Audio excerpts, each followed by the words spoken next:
साधारण अनपढ़ व्यक्ति भी ये बता सकता है कि एक बच्चा किस तरह से पैदा होता है। और ये हिंदूवादी लोग मुंह से भुजाओं से ब्राह्मण व्यक्ति का अपमान करता है, उसकी जीभ काट लेनी चाहिए क्योंकि वह नीच है। अगर शूद्र ब्राह्मण नामों और जातियों का उल्लेख करता है तो एक 10 उंगली लंबी लोहे की कील गरम करके उसके 2014 में जब माननीय प्रधानमंत्री जी एक मंच से भाषण दे रहे थे तो संभाजी भिड़े की जो बात थी मनुस्मृति की, उसका पुरजोर समर्थन करते नजर आए और समर्थन ही करते नजर नहीं आए साथियों। फिर फरवरी 2000 का जो डॉक्टर, इंजीनियर, जज, वकील, यहाँ तक इस देश की प्रधानमंत्री या राष्ट्रपति भी वो बन पाई हैं, जो साफ साफ कहते हैं कि इस पुस्तक का सबसे पहले विरोध राष्ट्रपिता ज्योतिबा फूले जी ने किया। वो इस ब्राह्मणवादी व्यवस्था के खिलाफ।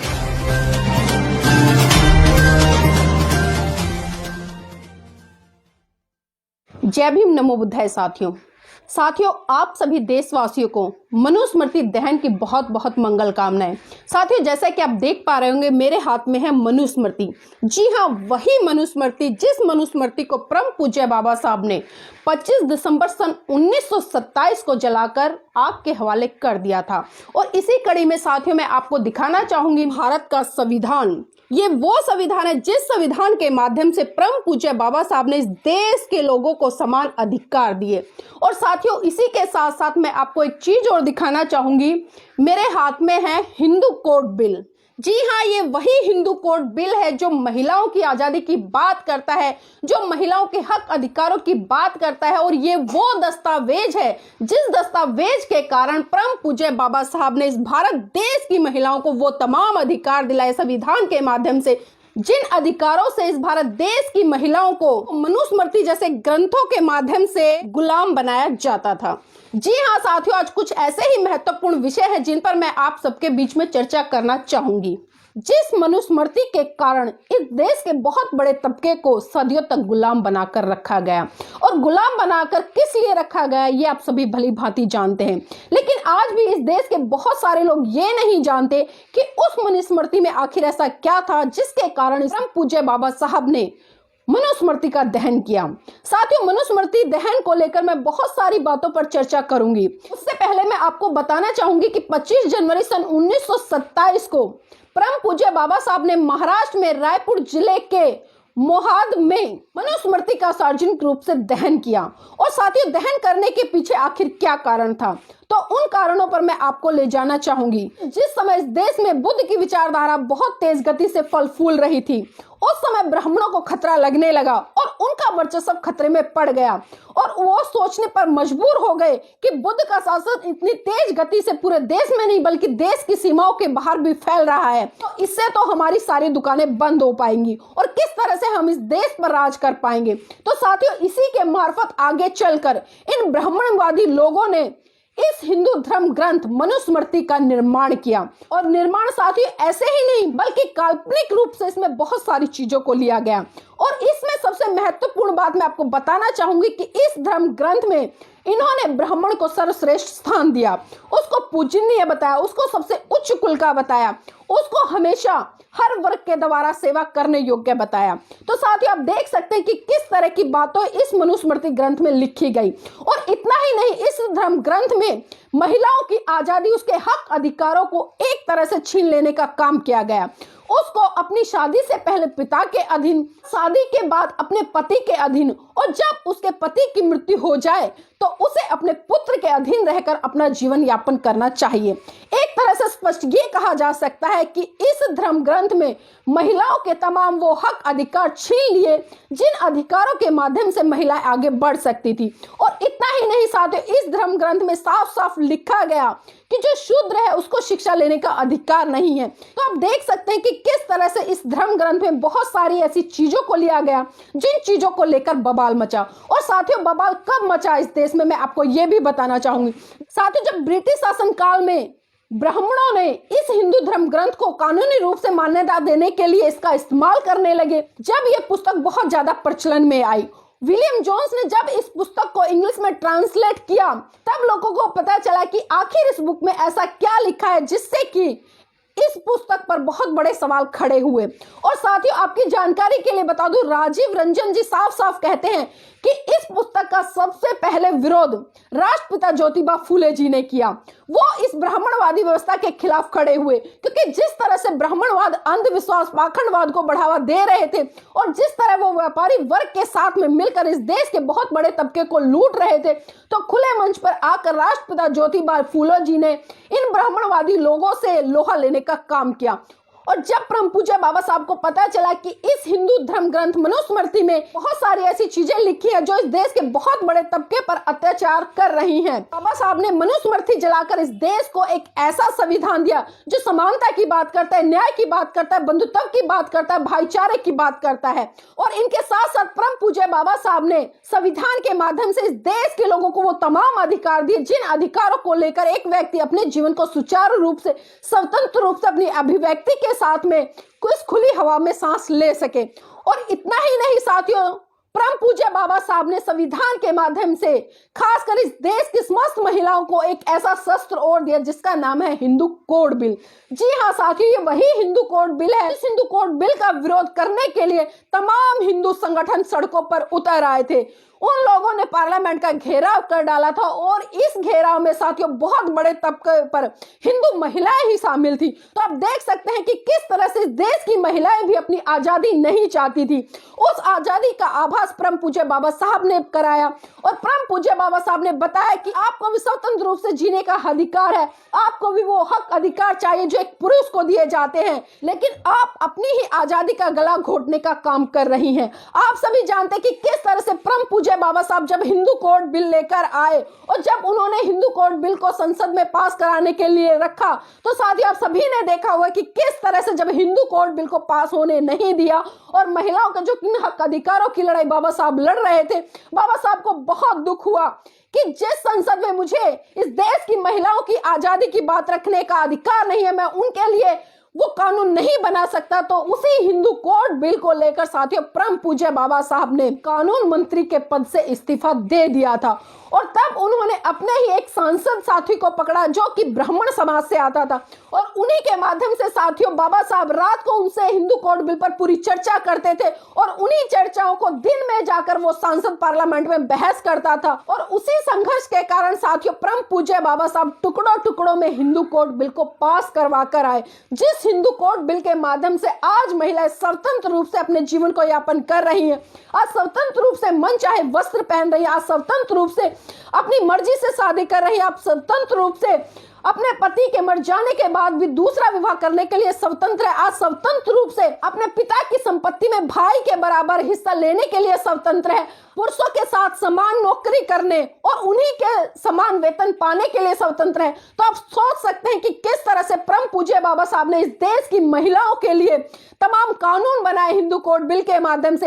लेकिन साथियों आज दुख होता है मुझे इस बात का कि आज पढ़ी लिखी महिलाएं भी परम पूज्य बाबा साहब के उस संघर्ष समर्पण बलिदान को नहीं जान पा रही है। वो नहीं जान पा रही कि आपकी आजादी के द्वार परम पूज्य बाबा साहब ने खोले। वो नहीं जान पा रही है कि आज जो डॉक्टर, इंजीनियर, जज, वकील, यहाँ तक इस देश की प्रधानमंत्री या राष्ट्रपति भी वो बन पाई हैं तो परम पूज्य बाबा साहब के संविधान के कारण ही बन पाई हैं। तो मैं ऐसी महिलाओं से भी आग्रह करना चाहूंगी कि आप अपनी आजादी के मसीहा परम पूज्य बाबा साहब को पढ़िए और जानिए कि आपके जीवन में उनका क्या संघर्ष, समर्पण, बलिदान रहा है, वरना वो दिन दूर नहीं होगा जब आपको फिर से मनुस्मृति के तहत अपने जीवन को यापन करने के लिए मजबूर कर दिया जाएगा। और हम देख रहे हैं कि किस तरह से वर्तमान की जो सरकार है इस हिंदू धर्म ग्रंथ मनुस्मृति को दोबारा से लागू करना चाहती है और साथ ही चाहती नहीं है बल्कि वो कर रही है, वो टुकड़ों टुकड़ों में कर रही है और आपको पता भी नहीं चल रहा। धीरे धीरे संविधान को खत्म किया जा रहा है। आपने देखा था कि 2018 में अगस्त के महीने में पार्लियामेंट के साथ में ही संविधान की प्रतियां जलाने का काम मनुवादी लोगों ने किया और साथियों इसके साथ साथ ये लोग भारत का नया संविधान भी बना चुके हैं और उस संविधान में इन्होंने अन्य तरह के देवी देवताओं की जो तस्वीरें हैं वो भी उसमें संकलित कर दी हैं ताकि ये लोगों को बता सके कि जो हिंदू धर्म है वो इस देश का असली धर्म है। लेकिन साथियों आपको अच्छे से पता है कि हिंदू धर्म कोई धर्म नहीं है, बल्कि सुप्रीम कोर्ट भी अपनी जजमेंट में ये कई बार बोल चुका है कि हिंदू धर्म वास्तव में एक अभद्र गाली है, ना कि कोई धर्म है। लेकिन इस देश के लोगों की आंखों पे न जाने अंधभक्ति का और धर्म का कौन सा चश्मा चढ़ा हुआ है कि वो इंसान को इंसान ना समझकर बल्कि आज धर्म को महत्व देने का काम कर रहे हैं। और धर्म को ही नहीं बल्कि वो एक तरह से सांप्रदायिकता का माहौल इस देश में बनाए हुए हैं। साथियों, आपको याद होगा पश्चिम महाराष्ट्र में संभाजी भिड़े, जी हाँ, जो कि हिंदुओं के बहुत बड़े नेता कहे जाते हैं, उन्होंने जिस मनुस्मृति का दहन बाबा साहब ने किया उस मनुस्मृति का आज भी ये पुरजोर समर्थन करते और समर्थन ही नहीं करते बल्कि इसको लागू करने के लिए भरसक प्रयास कर रहे हैं। और आपकी जानकारी के लिए बता दूं कि सन 2014 में जब माननीय प्रधानमंत्री जी एक मंच से भाषण दे रहे थे तो संभाजी भिड़े की जो बात थी मनुस्मृति की उसका पुरजोर समर्थन करते नजर आए और समर्थन ही करते नजर नहीं आए। साथियों, फिर फरवरी 2018 में संभाजी भिड़े के साथ में मोदी जी ने अपनी एक पोस्ट सोशल मीडिया पर वायरल भी की थी। तो आप देख सकते हैं कि किस तरह से इस देश की सत्ता पर बैठे हुए इस देश के प्रधानमंत्री और जो हिंदू संगठन के अपने आप को रक्षक कहते हैं वो इस देश में फिर से मनुस्मृति को लागू करने का प्रयास कर रहे हैं। लेकिन साथियों, हम भी उनको ये बता दें और कान खोलकर सुन ले कि इस देश में फिर से मनुस्मृति लागू नहीं होगी। अगर उन लोगों ने प्रयास किया तो मनुस्मृति एक नहीं दो नहीं बल्कि बार बार जलेगी और जब तक जलती रहेगी 25 दिसंबर को, जब तक इस देश में भाईचारा, बंधुता और न्याय की स्थापना नहीं हो जाती, जब तक आप निष्पक्ष होकर इस देश में समानता स्थापित नहीं करते। आप समरसता की बात करते लेकिन समानता की कभी बात नहीं करते, क्योंकि आप सबको पता है जिस दिन इस देश में समानता स्थापित हो गई उस दिन ये बहुजन समाज का तबका आपके कंधे से कंधा मिलाकर आपको हर क्षेत्र में पीछे पछाड़ेगा और जितने भी इस देश के सर्वोच्च पद है उन पर वो आसीन होने का काम करेगा। और इसी के साथ साथ साथियों, मैं आपको बहुत सारी ऐसी बातों से भी अवगत कराऊंगी जो कि इस हिंदू धर्म ग्रंथ मनुस्मृति में लिखी हुई है। साथियों, आप सभी की जानकारी के लिए बता दूं कि ये जितनी भी बातें, ये सारी बातें मैंने मनुस्मृति से ली हुई है और मनुस्मृति का एक एक श्लोक चीख चीख कर क्या कह रहा है आप जानिए। मानवता के कल्याण के लिए परम सृष्टिकर्ता ब्रह्मा ने अपने मुख से ब्राह्मणों को जन्म दिया, क्षत्रियों को अपनी भुजाओं से, वैश्यों को अपनी जांघों से और शूद्रों को अपने पैरों से पैदा किया है। तो साथियों, आप देख सकते हैं कि किस तरह से इस मनुस्मृति में लिखा गया है।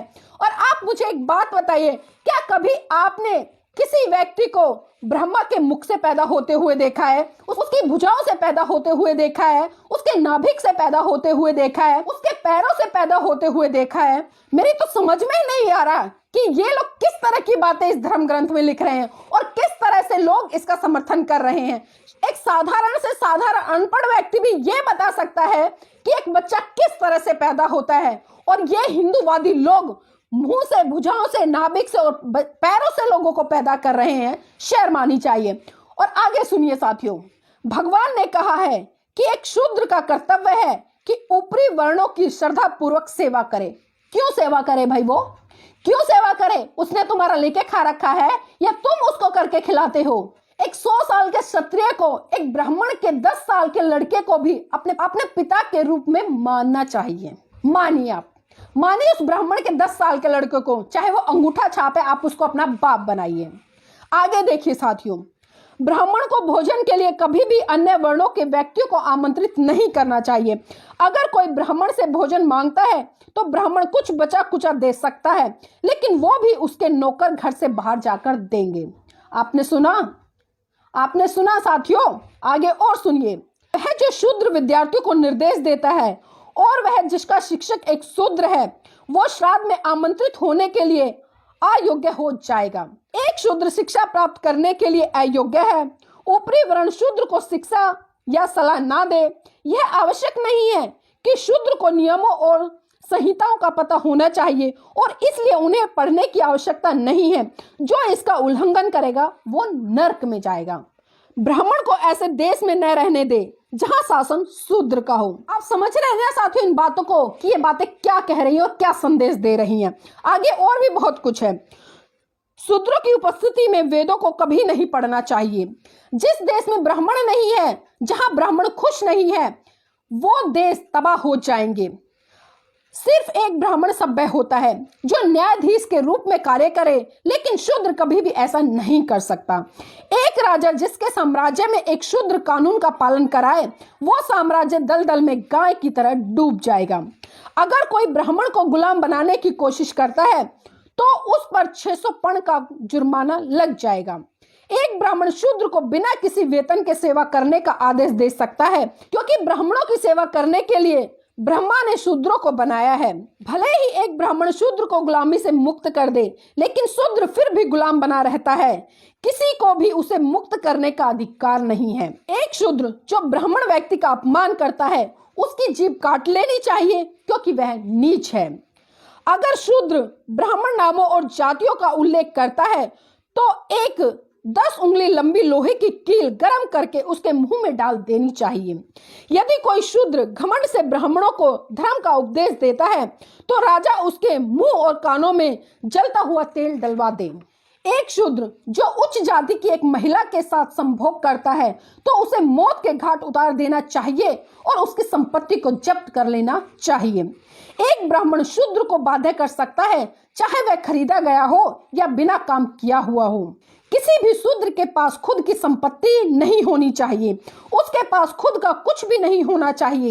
एक धनी शूद्र का अस्तित्व ब्राह्मणों के लिए बुरा है। एक ब्राह्मण शूद्र के माल पर अधिकार कर सकता है। एक ब्राह्मण बिना किसी हिचकिचाहट के शूद्र की संपत्ति जब्त कर सकता है। एक शूद्र जो सिर्फ अपना पेट भरना चाहता है, एक वैश्य की सेवा कर सकता है। यदि वह जीवित रहने का स्वामी साधन चाहता है, तो वह अपनी क्षत्रिय की सेवा कर सकता है। लेकिन अगर वह स्वर्ग जाना चाहता है या अगली पीढ़ी में उच्च या श्रेष्ठ जन्म चाहता है, तो उसे ब्राह्मण की सेवा करनी होगी। एक शूद्र का सबसे पवित्र कर्तव्य ब्राह्मणों की सेवा करना है। हमेशा ब्राह्मण शब्दों का अत्यंत शक्ति के साथ पाठ करना चाहिए। ऐसे शूद्रों को मोक्ष मिलेगा, अन्यथा वह सबसे बुरी मौत मर जाएंगे और सबसे बुरे नरक में जाएंगे। एक शूद्र जो स्वर्ग के लिए ब्राह्मणों की सेवा करता है, उसे ब्राह्मणों का नौकर कहा जाएगा। शूद्रों का सबसे बड़ा काम सिर्फ ब्राह्मणों की सेवा करना है। उसके अलावा वो जो भी कुछ करेगा, उसे उसका कोई फल नहीं मिलेगा। ब्राह्मण शूद्रों को बचा हुआ भोजन, पुराने फटे कपड़े, खराब अनाज या पुराने वस्त्र दे सकता है। शूद्र जरा सा भी धन संग्रह नहीं कर सकता, भले ही उसके पास इसे बनाने की शक्ति हो, क्योंकि एक अमीर आदमी गर्व करता है जिससे ब्राह्मणों को दर्द होता है। एक ब्राह्मण शूद्र से कभी भीख नहीं मांगेगा। शूद्र किसी अन्य वर्ग में शादी नहीं कर सकता। एक ब्राह्मण के नाम पर पहला भाग कुछ शुभ संकेत देता है। एक क्षत्रिय सत्ता से जुड़ा है और एक वैश्य धन के साथ, लेकिन एक शूद्र व्यक्ति अपमान के साथ। तो साथियों, आप सबने सुना कि हिंदू धर्म ग्रंथ मनुस्मृति में आप सबके लिए कितना अच्छा लिखा हुआ है। आप सोच भी नहीं सकते कि ये लोग कितनी गंदी मानसिकता के हैं और किस तरह से पर्टिकुलर एक विशेष वर्ग के लिए इस तरह की बातें इस धर्म ग्रंथ में लिखी हुई हैं, और जिसको लगातार ये इस देश में लागू करने का प्रयास कर रहे हैं।